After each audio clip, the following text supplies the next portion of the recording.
আসসালামু আলাইকুম। মাচার রেসিপিতে আজকে তিতা ছাড়া করলা ভাজি তৈরি করে দেখাবো। প্রথমে আলুগুলোকে স্লাইস করে এই যে কেটে নিয়েছি আর লবণ মাখিয়ে নিচ্ছি। আর প্যান গরম করে নিয়েছি, প্যানে তেল দিয়েছি পরিমাণ মতো, বেশিও না কমও না। তেলের পরিমাণটা এই যে দেখেন, একদম পাতলা স্লাইস করে আলুগুলোকে কেটে নিয়েছিলাম। এখন আলু এই যে ভেজে নিচ্ছি, সিদ্ধ হওয়ার মতো একটা লুক চলে আসবে আর ব্রাউন কালার স্পট পড়বে, সে পর্যায়ে ভেজে তুলে নেব আলুগুলো। এই ভাজিটা কিন্তু খেতে দুর্দান্ত স্বাদের হয়। যারা যারা আমার রেসিপি ফলো করেন, অবশ্যই আমার চ্যানেলে আরও অনেক করলার রেসিপি দিয়েছি, তারা তো অবশ্যই ট্রাই করেছেন কেউ না কেউ, সেগুলোর স্বাদ নিশ্চয়ই আপনারা জানেন। আর এটাও কিন্তু তাদের থেকে কম নয়, স্বাদে ভরপুর। এই করলার ভাজিটা আমার ভীষণ পছন্দ, আর রেসিপি দেখলেই বুঝতে পারবেন যে এটা কতটা লোভনীয়। সবসময় যে মাছ মাংসই আর মুরগি খাসি এগুলোই যে ভালো লাগে তা কিন্তু নয়, মাঝে মাঝে কিন্তু এসব খাবারও অনেক মজার হয়। এখন এই যে করলাগুলো আলুর মতো ভেজে তুলে নিচ্ছি, সিদ্ধ হওয়ার মতো একটা লুক চলে আসবে, হালকা ব্রাউন স্পট করবে, সে পর্যায়ে ভেজে তুলে নিব।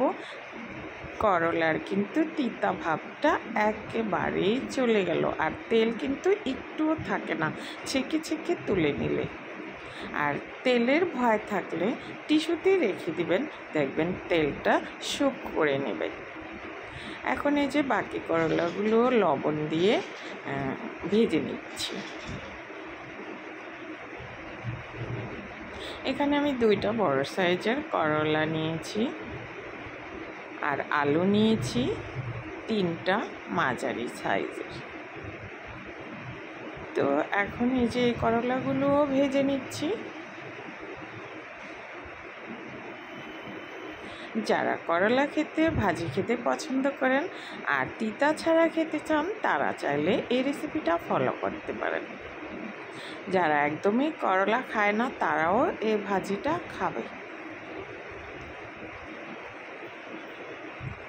সেমভাবে এই করলাগুলোও ভেজে তুলে নিচ্ছি।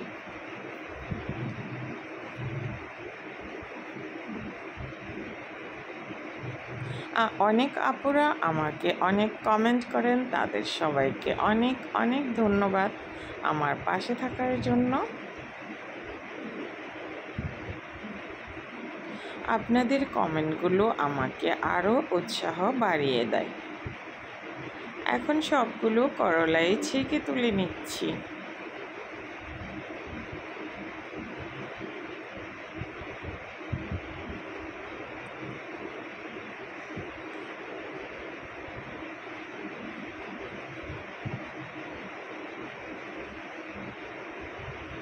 এখন সেম প্যানে আমি আরও কিছু উপকরণ ভেজে নেব। প্রথমে রসুন দিয়ে দিলাম। এখানে বড় সাইজের 2টা রসুন রয়েছে, এগুলো আমি সিদ্ধ হওয়ার মতো লুক চলে আসবে আর ব্রাউন কালার হবে। আর পেঁয়াজ দিয়েছি আলুর মতো স্লাইস করে কেটে, 3টা বড় সাইজের পেঁয়াজ হবে, মাঝারি সাইজের 3টা পেঁয়াজও ভেজে নিচ্ছি রসুনের সাথে। এগুলো ব্রাউন কালার করে ভেজে নেব।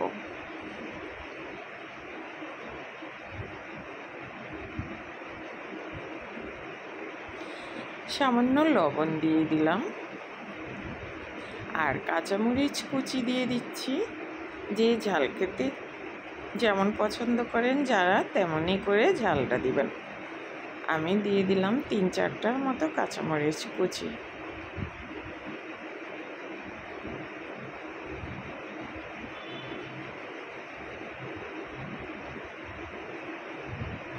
এখন দিয়ে দিলাম শুকনো মরিচ 4-5টার মতো, এতে করে ফ্লেভারটা খুব সুন্দর থাকবে। আবার ফালি করেও 4-5টা কাঁচামরিচ দিয়ে দিলাম। প্রথমে দিয়েছিলাম 3টা কুচি করে, এখন আবার ফ্লেভারের জন্য 4টা ফালি করে দিয়েছি। এখন এই যে এগুলো ব্রাউন হতে শুরু করেছে, সে পর্যায়ে তুলে নিচ্ছি।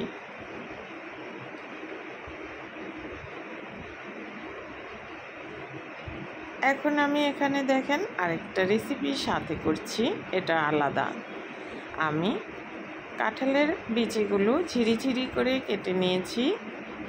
এগুলো আমার ফ্রোজেন। ঝিরিঝিরি করে কেটে নিয়ে হলুদ মরিচ মাখিয়ে তেলের মধ্যে ভেজে নেবেন।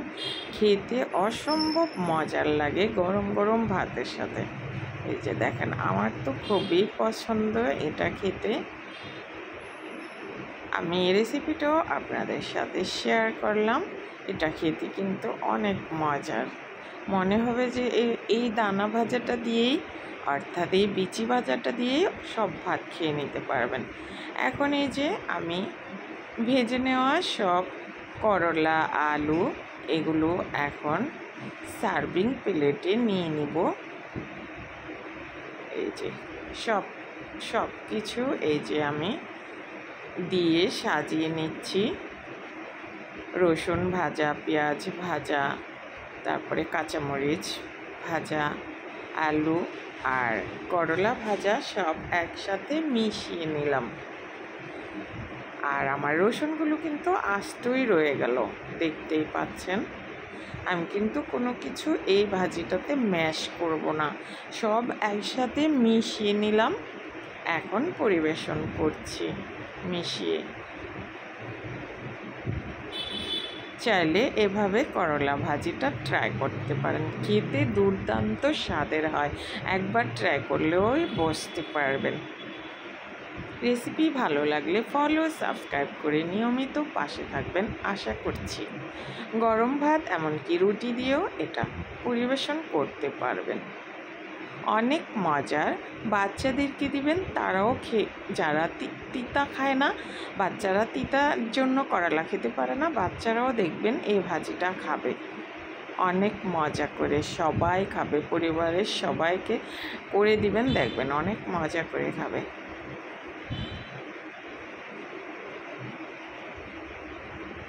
আজকে তাহলে বিদায় নিচ্ছি। সবাই ভালো থাকবেন, সুস্থ থাকবেন।